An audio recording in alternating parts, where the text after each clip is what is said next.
Hi friends, welcome to Ramli's Kitchen. Ramli's Kitchen சார்பாக அனைவருக்கும் கிருஷ்ண ஜெயந்தி நல்வாழ்த்துக்கள்.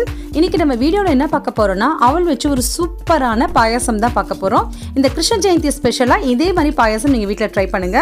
வீடியோக்குள்ள போறதுக்கு முன்னாடி இதுவரைக்கும் நம்ம Ramli's Kitchen சேனலை சப்ஸ்கிரைப் பண்ணாதவங்க மறக்காம சப்ஸ்கிரைப் பண்ணிக்கோங்க. பக்கத்துல இருக்க பெல் ஐகான் கிளிக் பண்ணிக்கோங்க. ஆளுங்கிற ஆப்ஷன் சேர்த்து கிளிக் பண்ணிக்கோங்க. அப்பதான் இந்த மாதிரி புது வீடியோக்குள்ள மொபைல் தேடி வந்து சேரும். வாங்க நம்மளுடைய சூப்பரான அவல் பாயாசம் எவ்வளவு குயிக்கா டேஸ்டா பண்றது அப்படின்றத பார்க்கலாம். ஸ்டவ்ல ஒரு பேன் வச்சுக்கோங்க. அதில் 1 டேபிள் ஸ்பூன் அளவுக்கு நெய் ஊற்றிக்கோங்க. நெய் நல்லா உருகி வந்ததுக்கப்புறம் அதில் முந்திரி பருப்பு சேர்த்து மீடியம் ஃப்ளேமில் வச்சு நல்லா வறுத்துக்கோங்க. இது ஓரளவுக்கு வறுப்பட்டதுக்கப்புறம் அதில் திராட்சையும் சேர்த்து வறுத்து எடுத்துக்கலாம். இப்போ முந்திரி திராட்சை நல்லா வறுத்து எடுத்தாச்சு.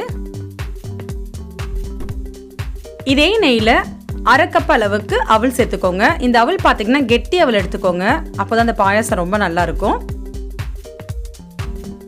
நெய்யோட இந்த அவல் நல்லா பொரிஞ்சு வர மாதிரி இருக்கும். அந்த ஸ்டேஜ் வரைக்கும் நல்லா வறுத்துக்கோங்க. இப்போ உங்களுக்கு பார்க்கும்போதே தெரியும் பாருங்க, அவல் நல்லா பொரிஞ்சு வந்திருக்கு. கலரும் லைட்டாக மாறி இருக்கு. இந்த அளவுக்கு வறுத்தா போதும். இதில் காய்ச்சி ஆற வச்ச திக்கான பால் 1/2 லிட்டர் அளவுக்கு சேர்த்து நல்லா கொதிக்க வச்சுக்கணும்.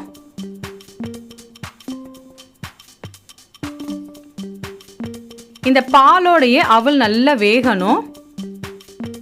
அதுக்காக நான் மூடி போட்டு ஒரு 10 நிமிஷம் அளவுக்கு நான் வேக வைக்க போறேன்.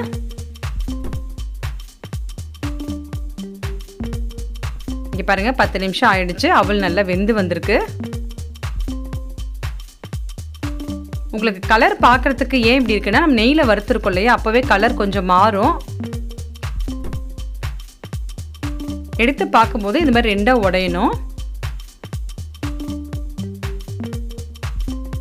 1/2 கப் அவல்னா 1 கப் அளவுக்கு சுகர் சேர்த்துக்கணும். உங்களுக்கு சுகர் இன்னும் ஜாஸ்தியாக வேணும்னா அதிகமாக சேர்த்துக்கோங்க. குறைச்சி வேணும்னா நீங்கள் 3/4 கப் அளவுக்கு சேர்த்துக்கோங்க, சரியா இருக்கும்.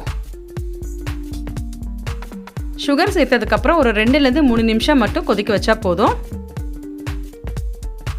இறக்கிறதுக்கு முன்னாடி ஏலக்காய் தூள் 1/2 ஸ்பூன் அளவுக்கு சேர்த்து நல்லா மிக்ஸ் பண்ணிக்கோங்க.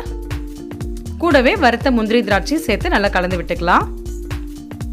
நம்மளுடைய சூப்பரான பாயாசம் ரெடி ஆயிருச்சு. பால் மட்டும் காய்ச்சி ஆற வச்சிருந்தோம்னா போதும். 10 நிமிஷத்தில் இந்த பாயாசம் செஞ்சு முடிச்சிடலாம். குழந்தைங்களுக்குலாம் அந்த பாயாசம் ரொம்ப பிடிக்கும், பெரியவங்களுக்கு ரொம்ப பிடிக்கும். சுகர் நீங்கள் எந்த அளவுக்கு தேவையோ அந்த அளவுக்கு நீங்கள் கூட்டவோ குறைக்கவோ செஞ்சுக்கோங்க. இந்த சூப்பரான அவல் பாயாசம் இன்னைக்கே நீங்கள் வீட்டில் கிருஷ்ண ஜெயந்தி ஸ்பெஷலாக ட்ரை பண்ணுங்கள். ட்ரை பண்ணி பார்த்துட்டு எப்படி இருந்துச்சுன்னு எனக்கு கமெண்ட் பண்ணுங்கள். இந்த வீடியோ உங்களுக்கு பிடிச்சதுனா லைக் பண்ணுங்கள். உங்கள் ஃபேமிலி அண்ட் ஃப்ரெண்ட்ஸ்க்கு ஷேர் பண்ணுங்கள். இந்த மாதிரி வீடியோஸ் நீங்கள் தொடர்ந்து பார்க்கணும்னு நினச்சிங்கன்னா இது வரைக்கும் ரம்லிஸ் கிச்சன் சேனல் சப்ஸ்கிரைப் பண்ணாதவங்க மறக்காமல் சப்ஸ்கிரைப் பண்ணிக்கோங்க. பக்கத்தில் இருக்க பெல் ஐக்கான் கிளிக் பண்ணிக்கோங்க. ஆளுங்கிற ஆப்ஷன் சேர்த்து கிளிக் பண்ணிக்கோங்க.